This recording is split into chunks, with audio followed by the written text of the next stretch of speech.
Let's see this question. A hydrocarbon contain 85.7% of carbon and 14.3% of hydrogen.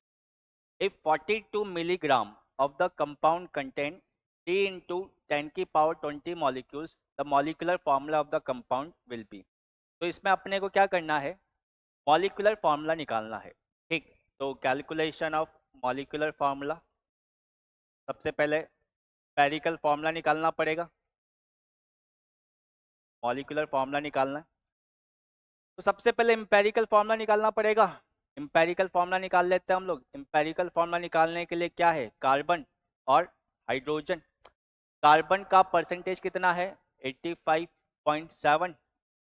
Hydrogen का percentage कितना है, 14.3. ठीक है, तो पहले मैं इसके मोल्स निकाल लेता हूं. तो 85.7 डिवाइडेड बाय क्या हो जाएगा, 12. ठीक, तो इसको 12 से डिवाइड कर दूंगा तो ये अप्रॉक्स जाएगा 12 7 जा 84, यानी कि अप्रॉक्स 7 के आसपास.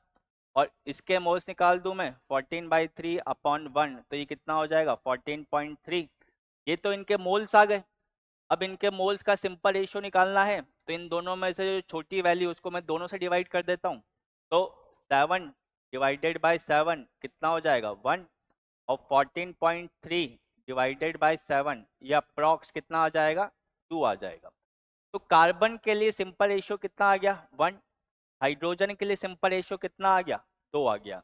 तो मेरे पास जो इंपेरिकल फॉर्मूला है, ये इंपेरिकल फॉर्मूला क्या बन गया, कार्बन के लिए तो 1 और हाइड्रोजन के लिए क्या हो गया, 2, CH2.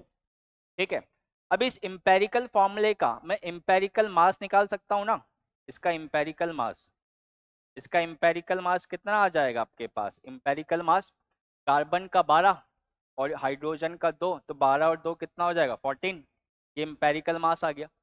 अब मॉलिक्यूलर फार्मूला निकालना है, तो मॉलिक्यूलर फार्मूला निकालने के लिए अपने को पता है कि हम n इंटू क्या करते हैं, इंपेरिकल फार्मूला. अब n निकालने के लिए अपने को क्या चाहिए, मॉलिक्यूलर मास. मॉलिक्यूलर मास को हम किससे डिवाइड करते हैं, इंपेरिकल मास से. इसको हम डिवाइड करते हैं इंपेरिकल मास से. ठीक है, तो अब मॉलिक्यूलर मास कैसे निकाले भाई. मॉलिक्यूलर मास निकालने के लिए अपने को क्या दे रखा है, इसके मॉलिक्यूल्स दे रखा है और इसका मास दे रखा है. ठीक, तो सबसे पहले मैं इसके मोल्स निकाल लेता हूँ. मोल्स कितने आ जाएंगे, कितने मोल्स आ जाएंगे बताओ, 3.01 इंटू 10 की पावर 20 डिवाइडेड बाय 6.022 इंटू 10 की पावर क्या हो जाएगा 23. इससे ये अप्रॉक्स कितनी बार कट गया, 2 बार. 20 से 20 पावर कट गई, तो ये कितने मोल्स आ गए इसके पास, 1/2 की पावर 2000. 10 की पावर कितना बचेगा 3, यानी कितना हो जाएगा 1/2000. ये तो मोल्स आ गए, 1/2000 मोल्स आ गए. अब मास कितना दे रखा है मेरे को, 42 मिलीग्राम. अभी 42 मिलीग्राम है. मिलीग्राम है तो इसको मैं क्या कर दूं, 1000 से डिवाइड कर देता हूं और डिवाइडेड बाय मॉलिक्यूलर मास.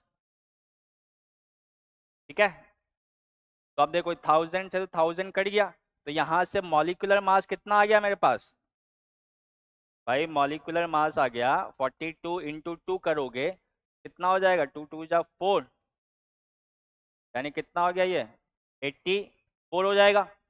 तो मॉलिक्यूलर मास 84 आ गया. मॉलिक्यूलर मास कितना आ गया 84 डिवाइडेड बाय एम्पेरिकल मास कितना था 14. अब 14 को 84 से अगर डिवाइड करोगे तो अप्रॉक्स कितनी बार जाएगा है. तो n की वैल्यू कितनी आ गई, 6 आ गई. अब मेरे को क्या निकालना है, मॉलिक्यूलर फॉर्मूला. तो बस आंसर आ गया, molecular formula is equals to n कितना है 6 इंटू एम्पेरिकल फॉर्मूला कितना था CH2. तो इसको मल्टीप्लाई करोगे आप तो क्या हो जाएगा C6H12. ये जो 6 मल्टीप्लाई होगा वो नीचे मल्टीप्लाई होता है. ठीक है, तो आंसर क्या आ जाएगा इसका C6H12. क्लियर है, चलिए